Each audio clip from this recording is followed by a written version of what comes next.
From the SABC's acting political editor, Sophie Mukwena, a little earlier on, President Robert Mugabe has spoken out for the first time since he was forced out of Zimbabwe's presidency after 38 years. Now, before we hear what he had to say, let's take a look at how those events unfolded at the end of last year. On the 6th of November 2017, President Robert Mugabe fired his first vice president, Emmerson Mnangagwa. The official reason for that expulsion from the presidency was that he consistently and persistently exhibited traits of disloyalty, disrespect, deceitfulness, and unreliability. And then on the 13th of November, the army warned that the military would step in to deal with the spate of purges that had gripped the governing party. The next day, army trucks were seen moving from military bases to the Harare city centre. On the 15th of November 2016, it was reported that the army had confined President Robert Mugabe to his private residence in Borrowdale, known as Blue Roof. The military vehicles also blocked roads outside Parliament. The state broadcaster, the Zimbabwe Broadcasting Corporation, was seized by the military. On the 18th of November 2017, Zimbabweans took to the streets in support of calls for President Mugabe to step down. And on the 19th of November last year, President Mugabe delivered a much-anticipated address to the nation. He'd been expected to resign, but he did not. This was the same day his party, ZANU-PF, dismissed him as its leader. ZANU-PF's Central Committee held an emergency meeting and resolved to recall President Mugabe as party leader, and they replaced him with the then recently fired Vice President Emmerson Mnangagwa. The party nominated Mnangagwa as ZANU-PF's interim president, first secretary and presidential nominee for the 2018 election slated for July-August later this year. And on the 21st of November, Mugabe resigned as the president of the country after 37 years in power. He'd been in power since independence in 1980, when he won that inaugural election and became prime minister. Speaker of Zimbabwe's National Assembly, Jacob Mudenda, read Mugabe's resignation letter to legislators who had begun the impeachment process against the former president. 3 days later, Emmerson Mnangagwa was sworn in as president. So, former President then Robert Mugabe has called for dialogue following the events that led to his resignation last year. He spoke for the first time to the media about his removal from office. Speaking in Harare, the former leader says he's still aggrieved by what transpired at the end of last year. On my side, I always had Emmerson Mnangagwa. I brought him in to government. But I never thought he whom I had nurtured and brought into government and whose life I had worked so hard in prison to save, as he was threatened with hanging, that one day he would be the man who would turn against me. But there it was, there it is. It happened on the 15th of November. He was assisted by the army. I said it was a coup d'etat. Some people have refused to call it a coup d'etat. And what happened? He could never have assumed the presidency of the country without the army. It's the army which assisted him. The army made sure that the other organs of state were neutralized, completely neutralized. They neutralized the Central Intelligence Organization, many of whose members were bashed with their heads cracked. And this is not an exaggeration. Some of them are missing to this day. Their guns were taken away from them. The police had their armory completely emptied. Their guns had gone, disappeared. Who had taken them? The army. And then in our environment rolled what we never knew we had, some tanks. Oh, did we have these tanks?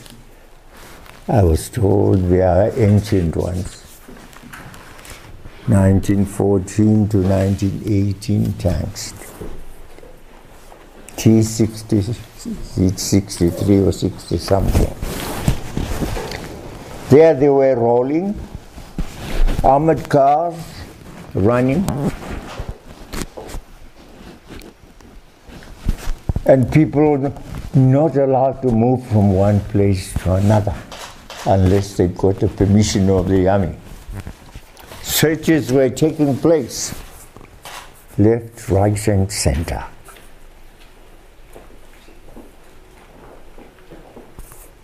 Persons being arrested.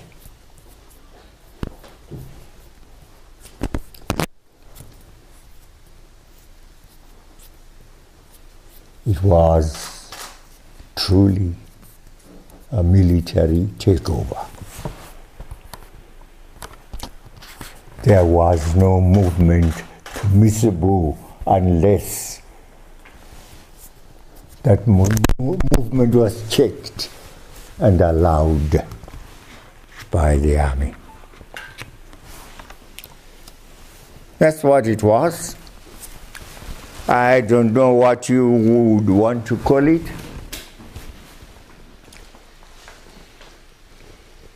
But our people had not experienced such an environment before. We had prided ourselves on being very democratic.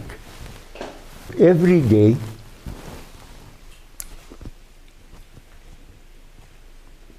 those young men and women we have are being called one by one to be asked very silly questions.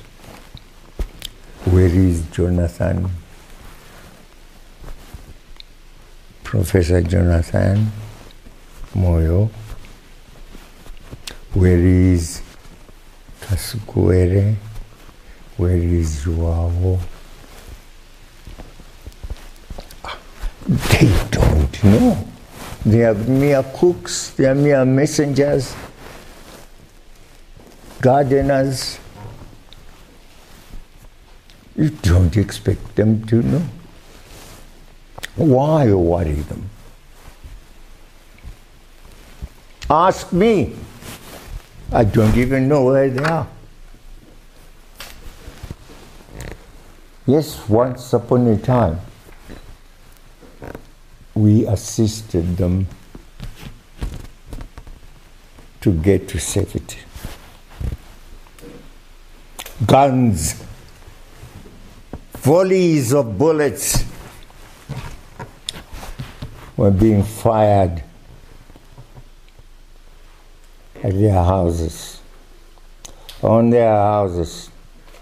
And the cry came, please, please, and it was my wife.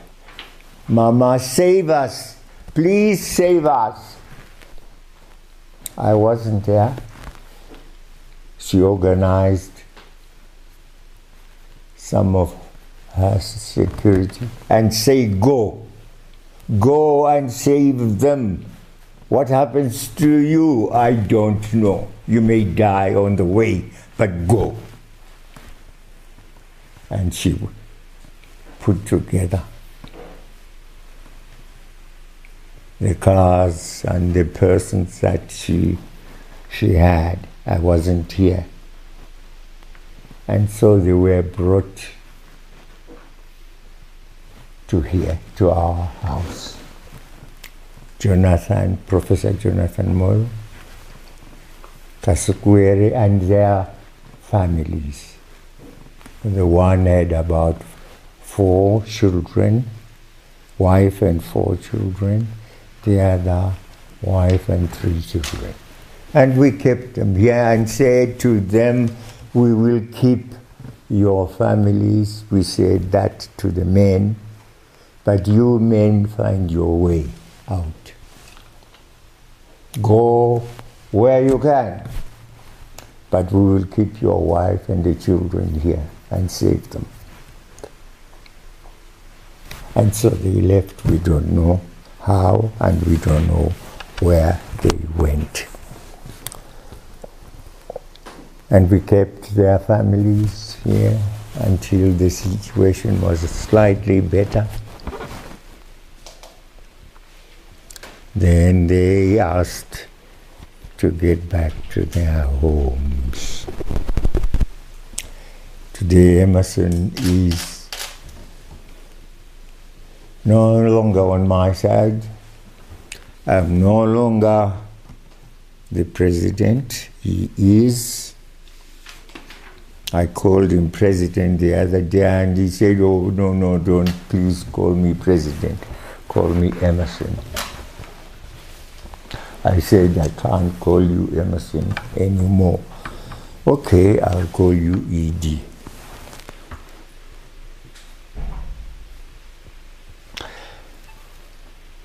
And you're coming here, we hope. We'll get the views I have published. I don't hate Emerson. I brought him into government. I would want to work with him, but he must be proper. He is improper where he is. Illegal.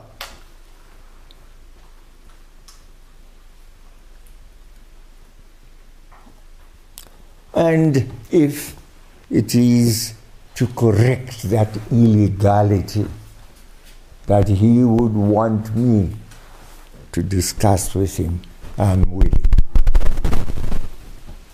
We must undo this disgrace which we have imposed on ourselves. We don't deserve it. We don't deserve it. Please, we don't deserve it. Zimbabwe doesn't deserve it. We want to be a constitutional country. Yes, we may have our shortcomings here and there, but overall, we must obey the law, become constitutional. People must be chosen to be in government in the proper way. I will discuss. I'm willing to discuss. I'm willing to assist in that process. But I must be invited, properly invited, for that discussion. Currently, I am isolated. And I'm glad I have your company.